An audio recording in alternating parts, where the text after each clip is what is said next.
Nurdin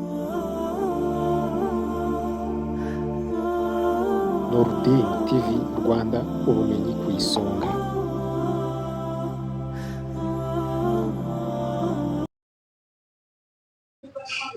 Assalamu alaikum warahmatullahi wabarakatuh.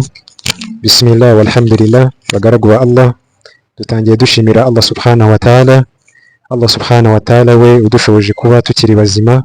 Allah subhanahu wa ta'ala we waduhaye ingabire yo kuba turi abayisilamu. Mu by'ukuri ni ingabire ihambaye cyane dukwiye gushimira Allah cyane, tumusaba yuko yazaduha no kuzava mu buzima bw'aha ku isi turi abayisilamu, turi abemeramana nyakuri. Mu by'ukuri turushaho no gusabira amahoro n'imigisha intumwa y'Imana Muhammad, we n'abiwe n'abasangirangendo be, dusaba Allah subhanahu wa ta'ala ko natwe yadushyira muri abo ngabo. Allahumma amin. Bakunzi ba Nurdin TV Rwanda, mu by'ukuri nk'uko twari tumaze igihe tutari gukora, ariko alhamdulillah ubu ngubu igihe cyabonetse, dushimira Allah yuko dushoboje kuba twongeye kubona amahirwe yo kuba tugiye kujya tubona inyigisho nyinshi, tugiye kujya tubona amasomo menshi kuri channel yacu twese nk'umuryango Nurdin TV Rwanda. Mu by'ukuri aka kanya ndi kumwe n'umuvandimwe mubona undi iruhande, bamwita Sheikh Ngarambe Ahmad, araza kubibwira, ariko nubwo muvuze mbere nta kibazo alhamdulillah.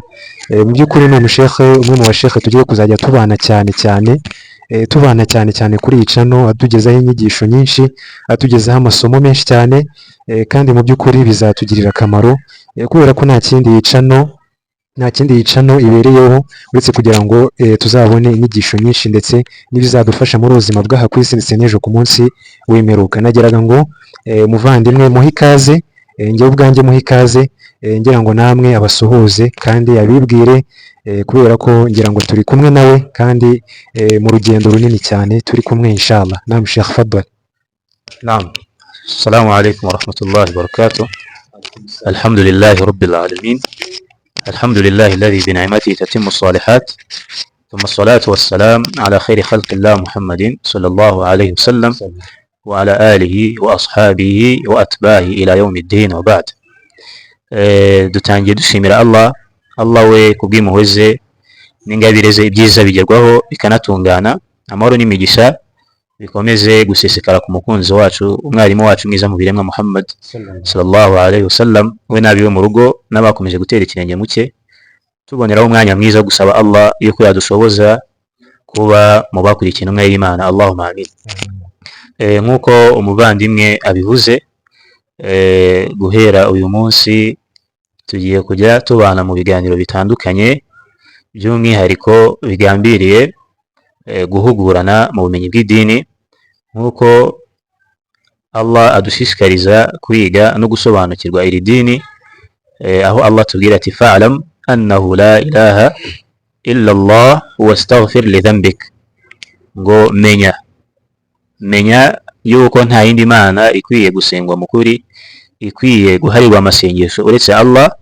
Nyuma yo kumenya no gusobanukirwa, unicuze ku mana yawe. Ni ukuvuga yuko rero ibintu byose bishingiye ku bumenyi, kubera yuko n'abamenyi batandukanye usanga baragiye bagaragaza agaciro gakomeye k'ubumenyi wal amal. Mu by'ukuri kwiga no gusobanukirwa biza mbere y'ibikorwa ndetse n'amagambo. Ni ukuvuga yuko rero abayisilamu iby'ibanze dukwiye gushishikazwa nabyo bikwiye kuba bishingiye ku bumenyi, by'umwihariko iyo ari ubumenyi budushishikariza, budushoboza gusobanukirwa Imana yacu. Nk'uko rero umuvandimwe yabivuze, nitwa Ngarambe Ahmad, nkaba nanishimiye cyane kuba ngiye kujya mba ndi kumwe namwe mu masomo atandukanye ifatanyije n'umuvandimwe. Wa nas'alullaha al-qabul wat-tawfiq, dusaba Allah yuko yatwakirira ndetse akanaduha at-tawfiq ndetse na ikhlas y'ibikorwa byiza dukora kugeza ku munsi wacu wa nyuma. Wa barakallahu fikum. Naam Sheikh, urakoze cyane. Allah akomeze akugirire impuhwe kandi Allah akomeze aguhe ibyiza hano ku isi ndetse ku munsi w'imperuka. Ariko nk'uko twari tubikomojeho, iyi channel kugira ngo abantu bige ubumenyi, bashaka ubumenyi, ariko ukaba usanga hari ikibazo abantu bakunda kugongana nacyo cyangwa se guhura nacyo. Icyo kibazo nta kindi, ni ikibazo cy'abantu kumva yuko bahora bavuga ati twe turi busy, kubona umwanya wo kugira ngo ube wakwicara nko nko ufate telefone yawe ufungure YouTube urebe ikiganiro nk'iki ngiki ukuremo ibyiza, umuntu usange ari mu bintu bidafite agaciro, cyangwa se akubwira ati kubera akazi kenshi simbona umwanya wo kugira ngo mbone uko njya gushakisha ubumenyi. Ese ni iki wabwira abantu nk'abo ngabo usanga batitaye ku kintu cyo gushaka ubumenyi kandi ari cyo kintu cy'ibanze Allah yanadutegetse, mbere yo kudutegeka iswara, yo kudutegeka ibindi byose, yadutegetse gushaka ubumenyi. Abantu nk'abo ngabo ni n'iki wenda twabahwituraho kugira ngo nabo bumve agaciro kabyo? Naam, barakallahu fikum. Nigeze kubikomozaho ngaragaza aho Allah tubwira yuko tugomba kwiga no gusobanukirwa, ariko hamwe n'ikibazo warubajije, ntekereza yuko ikintu cy'agaciro cyagakwiye kuduhugisha ni ukwiga no gusobanukirwa iri dini. Ibindi byose twahugiramo ntabwo bikwiye kurutishwa gusobanukirwa Imana, nta nubwo bikwiye kurutishwa gusobanukirwa intumwa y'Imana, nta nubwo bikwiye kurutishwa gusobanukirwa idini w'Islam, kubera yuko twese turabizi, n'uwaba atabizi gutyo yaba ari ukwirengagiza yuko kurokoka gushingiye ku muntu uzatunganya idini rye, uzatunganya iri dini, uzatunganya uw'Islam. Kandi ntabwo ushobora kuba watunganya uw'Islam udafite ubumenyi. Iyo ukoze ikintu nta bumenyi, aho kugira igitunganye, byanze bikunze ukwangiza niko kwiganza kurusha gutunganya. Bamwe mu bamenyi baravuze bati innal ilma nurun, mu by'ukuri ubumenyi, gusobanukirwa idini n'urumuri. Urumuri akamaro karwo ni akahe? inna nura yahdina ila siratil mustaqim idha dalalna. Mu by'ukuri uru rumuri akamaro karwo ni uko rutumurikira mu nzira nziza igororotse igihe tugiye gutana, igihe tugiye kuyoba. Rero nubura rwa rumuri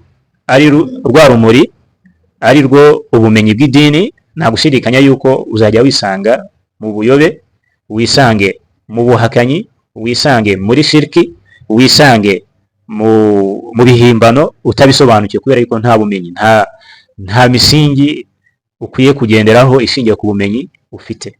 Kubw'izo mpamvu rero icy'ibanze gikwiye kuduhugisha ni ugusobanukirwa iri dini, ibindi byose bikaza nyuma yuko twamaze gusobanukirwa iri dini. Nigeze kubikomozaho imvugo ya Imam Shafi'i, aha tubwira ati al-ilmu qabla al-qawli wal-amal, ngo ubumenyi buza mbere y'ibikorwa ndetse n'amagambo. Mbere yo kugira icyo uvuga mu idini ugomba kuba ugifitiyeho ubumenyi, min al-Qur'an wa sunna ala fahmi as-salaf al-umma, ugikuye muri Qur'ani no mu migenzo y'intumwa y'Imana Muhammad sallallahu alaihi wasallam, unanone ukagarura ugusobanukirwa kwawe uburyo abeza mu batubanjirije babisobanukiwe, akaba ari bwo ubisobanukirwamo, akaba ari nabwo buryo ubisobanuramo.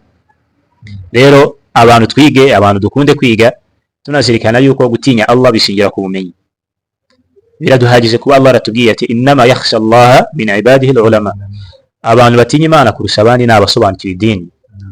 Ntabwo wakwitwa ngo uri umuntu utinya Imana muri iri dini urinjije, udasobanukiwe, utarigeze ufata umwanya wawe. Nanone uzasanga no mu bibabashe bikanatera agahinda, abantu baba bari tayari gufata umwanya bakajya kwiga andi masomo y'ubuzima busanzwe. Ntabwo ari bibi, ni byiza nabyo, ariko ibyo byakabaye byigwa bishingiye ku bumenyi, kubera yuko ubumenyi bw'idini nibwo bumenyi, n'ubu bufite idini ryawe rizatungana, n'ubu utabufite idini ryawe rizangirika, kandi nta kintu kizarokora abantu cyarenza kuba cyaba ari idini. Kubw'izo mpamvu rero abantu bagomba kwiga, uko abantu bafata umwanya bajya kwiga ibindi, bakafata n'umwanya banatekereza kwiga idini ryabo. Allah aratubwira muri suratul Rum, ya'lamuna zahiran min al-hayati ad-dunya, uzasanga abantu bashishikajwe no kwiga ibya hano ku isi. Ari tayari kwiga ubukanishi, ari tayari kwiga amashanyarazi, ari tayari kwiga n'ibindi ibyo ari byo byose, ariko wahum anil akhirati, nibigera ku bijyanye no kwiga idini ryabo, hum ghafirun aw kama qala, usange abantu baratakaye, barazindaye, bararangaye. Ariko nibigera mu yandi masomo ugasanga abantu bafite ama degrees atandukanye, ariko mu idini ugasanga degrees ni hafi ya nazo, yani umuntu nta na level afite mu bumenyi bw'idini. Rero nta gushidikanya yuko ibi byaba ari igihombo no kutamenya ma huwa al-aham, no kutamenya igikenewe kurenza ibindi. Barakallahu fikum. Aho ngaho wenda tukiri kuri iyo aya wari udusomeye muri surati Rum, y'abantu gushishikazwa no gushaka ubumenyi cyane bw'isi, ugasanga abantu babutakajeho buri kimwe cyose, imitungo, utakaza uho umwanya uremereye cyane kurenza ubumenyi bw'idini. Ubwo aho hose twavuga ko harimo nko gutinya ubuzima, wenda usanga abantu dufite mu mitima yacu, gutinya ubuzima bw'uti ejo bizagenda gute, ariko ntiyibuke almautu, ntiyibuke urupfu, yuko ejo n'ejo nirumugeraho ibyo yagezeho byose azabisiga. Nama harimo kutareba kure. Abantu usanga igihe cyose bareba ibyako kanya. Allah niwe utubwiye ati kalla bal tuhibbuna al-ajila wa tadharuna al-akhirah. Uzasanga abantu bareba ibyako kanya nyine. Umuntu aravuga ati reka nige mbe docteri mbe master mu bintu runaka, ariko mu by'ukuri mu idini nta ushishikajwe kwiga kugira ngo nibura abe kuri level ishimishije mu gusobanukirwa mu idini.